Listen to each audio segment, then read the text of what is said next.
جب حضور دی بات آئے زندگی کہتے دوبارہ اتنے گل نہیں کرنے. حضور نے فرمایا بات ختم ہو گئی. میرے آقا دی بات آ گئی بات ختم. اگر مگر ہوتے تھے نہیں کرنی یہی بات ہے. کیوں جی؟ ہاں حضور نے فرما دیتا انہیں گل مک گئی. حضور نے فرما دیتا. کیوں جی؟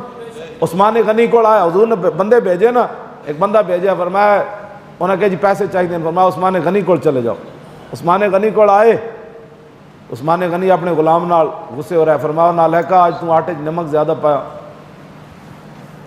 وہ بندہ کہنے لگا جڑے آٹے نمک تے لڑ رہا انہیں مینوں کی دینا.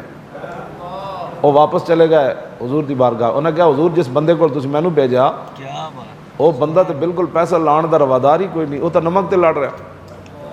حضور نے فرمایا دوبارہ جاؤ. جب دوبارہ گئے تو عثمان غنی اپنے غلام سے تلخ ہو رہے تھے.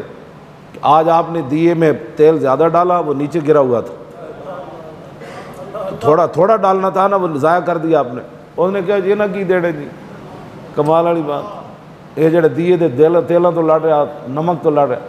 حضور نے فرمایا آپ نے میرا نام لیا؟ کہا جی نہیں. فرمایا جاؤ. تیسری باری گئے تو عثمان غنی سمجھ گیا بھائی یہ مڑ مڑ آ رہا ہے, انہوں کوئی ضرورت ہے.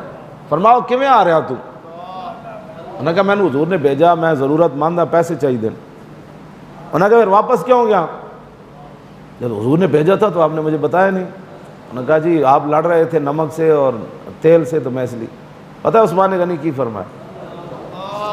آپ نے فرمایا جلیا یہ تے ساڈی ذات دی گل ہے نا, باقی حضور نے تمہیں بھیجا, یہ دروازہ کھلا ہے, جو چاہتا ہے اندر سے اٹھا کر لے جا. فرمایا تے ساڈی ذات دا مسئلہ ہے, تو جلیا, باقی حضور کے لیے تو عثمان بھی حاضر ہے, ساری چیزیں عثمان کا سارا کچھ حاضر ہے.